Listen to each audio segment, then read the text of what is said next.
nome é Stephanie De Luca e hoje nós vamos descomplicar o Visual Law. O Visual Law é a união dos conceitos de design gráfico ao direito para que seja transmitida de forma cada vez mais clara a ideia daquele documento que está sendo produzido. É muito comum que dentro do direito seja utilizado o Word para fazer tudo. Nada contra a ferramenta, é óbvio e é claro que com o Visual Law não se pretende se livrar dela. Mas é importante a gente ter em mente que o direito ou as teses que são desenvolvidas e os fatos que são envolvidos dentro dos processos do direito são muito complexos. E um texto corrido, várias palavras, centenas de páginas, podem praticamente inviabilizar a compreensão daquilo que está sendo tratado. Com a união, então, de conceitos de design gráfico ao direito, a gente consegue elaborar documentos cada vez mais robustos e transmitir toda a complexidade daquele tema que está sendo tratado de uma forma muito mais simples. É importante a gente lembrar que muitas vezes o documento que está sendo produzido não tem como destinatário uma pessoa que tem conhecimentos jurídicos.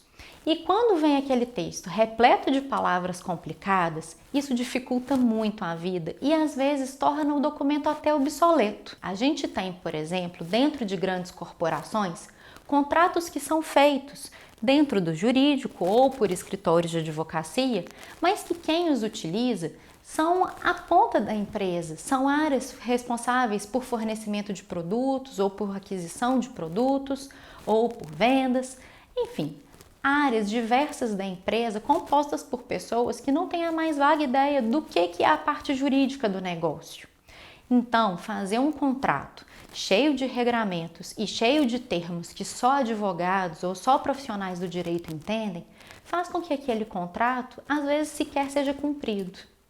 Por isso, a parte do Visual Law é justamente o conceito de tentar fazer com que os documentos produzidos, não só contratos, sejam palatáveis, sejam fáceis de serem entendidos por quaisquer pessoas. E não é só por meio da utilização de palavras fáceis. Ao contrário do que algumas pessoas andam dizendo por aí, Visual Law também não é colocar setas e colocar emojis nos documentos que são produzidos. E é muito importante a gente estar sempre bastante atento qual é a ideia principal que precisa ser passada, qual é a complexidade daquilo que precisa ser destacado, o que é prioritário, qual que é a efetiva mensagem que precisa ser colocada naquele documento. Até porque, se não for feito com base nesses pontos, acaba virando uma pirotecnia qualquer, um documento bonitinho, mas que também não leva a lugar nenhum.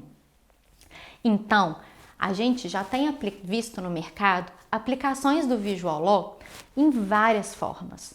Na construção de documentos, na elaboração de peças. Ainda que as pessoas falem, mas quem vai ler a peça é um juiz que tem conhecimento. Sim, mas quantos e quantos processos ele não tem? Será que não é muito mais fácil a gente traduzir centenas de páginas de um determinado assunto em um formato de infográfico ou em algo mais visualmente agradável e fácil de ser compreendido? Além disso, a gente não tem só a parte do direito que precisa ser traduzida. Muitas vezes, nos processos que estão sendo demandados em juízo, são discutidas questões que extrapolam o conhecimento do direito.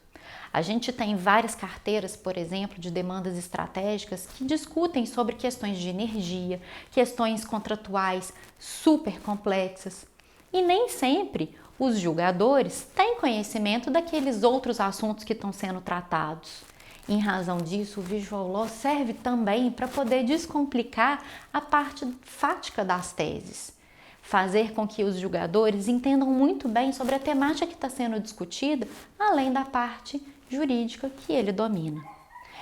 Aconselho a todos, então, que busquem, no mínimo, conhecimentos básicos de design gráfico, que tenham conhecimento do que as cores representam, qual a melhor forma de organizar as informações dentro de um documento, aonde começa a leitura e aonde termina a leitura do destinatário do documento. Isso são conceitos que são tratados com muita tranquilidade, A gente tem hoje materiais que ajudam e muito nisso. A gente tem, por exemplo, um livro hoje no mercado que chama Design para Não Designers e ele traz conceitos relacionados a cores, espaçamento, distribuição das informações dentro de um layout, tipografia, que são as letras, os tipos de letras e as fontes que são utilizadas dentro de um documento. Isso tudo influencia, por incrível que pareça. Existem letras mais fáceis e mais difíceis de serem lidas, letras que cansam um pouco mais, dificultam a compreensão. Existem cores que despertam determinados tipos de sentimentos e outros não. E isso tudo faz uma grande diferença para qualquer pessoa que receber aquele documento, detentor ou não de conhecimentos jurídicos. Aproveitem então os conhecimentos e façam bons trabalhos. Até mais!